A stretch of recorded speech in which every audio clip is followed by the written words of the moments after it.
గోపాలపురం గ్రామం కొన్ని రోజులుగా విచ్చలవిడిగా ఇతర ప్రాంతాలకు అక్రమ మట్టి తోలకాల మైనింగ్ జరుగుతుంది. ఏకొండూరు మండల ఎంఆర్ఓ కనసేగల్లోనే కొంతమంది నాయకులు ప్రమేయంతో ఈ మట్టి తోలకాలు జరుగుతున్నాయని ప్రజలు బాహాటంగానే చర్చించుకుంటున్నారు. గత కొన్ని రోజులుగా నిర్విరామంగా అక్రమ మైనింగ్ మట్టి తోలకాలు నిర్వహిస్తున్న తరుణంలో ఈ రోజు తవ్వకాలను అడ్డుకున్న తిరువూరు నియోజకవర్గం జనసేన పార్టీ సమన్వయకర్త మనుబోలు శ్రీనివాసరావు జన సైనికులు.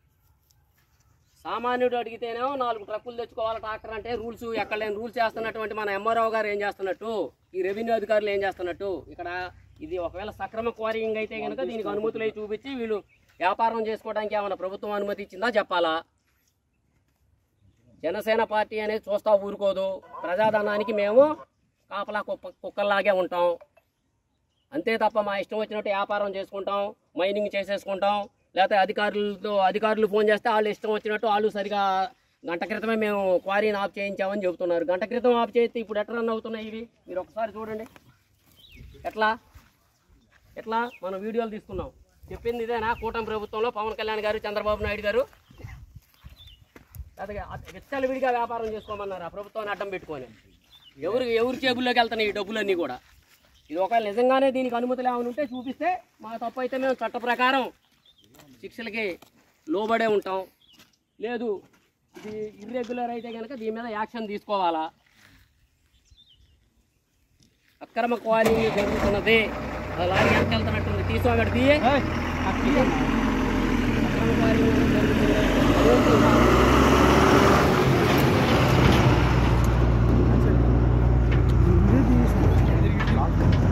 దీనికి అనుమతులు ఎవరిచ్చారు, ఎవరు తోలుకోమన్నారు, ఎక్కడికి తోలుతున్నారు, ఎవరి ప్రయోజనాల కోసం తోలుతున్నారు. ఇది మొత్తం ఇప్పుడు బయటికి రావాల్సిందే. కూటమి ప్రభుత్వాన్ని దెబ్బతీసేటటువంటి పరిస్థితి తీసుకొస్తే జనసేన పార్టీ చూస్తా ఊరుకోదు. కూటమి ప్రభుత్వానికి చెడ్డ పేరు తీసుకొచ్చే ఏ చర్యను కూడా మేము సహించాం.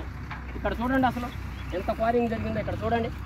ఇది గతంలో అసలు నాకు తెలిసి ఇది గతంలో ఒక వైసీపీ నాయకుడు క్వారీ అన్నట్టుగా అనుకున్నట్టుగా తెలుసు. అదేనా ఇది?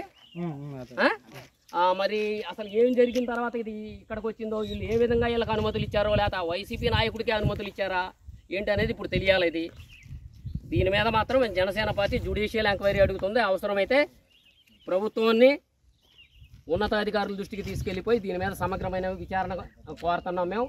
రెవెన్యూ అధికారులు కానీ లేదా సంబంధిత అధికారులు అందరూ కూడా వచ్చి ఇప్పుడు సమాధానం చెప్పాలి. ఇది ఉధృతమే. అందరికీ ఫోన్ చేయండి. 4 మండలాల వాళ్ళకి అందరూ కూడా వచ్చేస్తారు. జిల్లా వాళ్ళకు కూడా ఇది ఇవ్వండి. డైరెక్ట్గా అక్కడికి కార్యాలయానికి అటాచ్ చేసేసేయండి. ఓకే.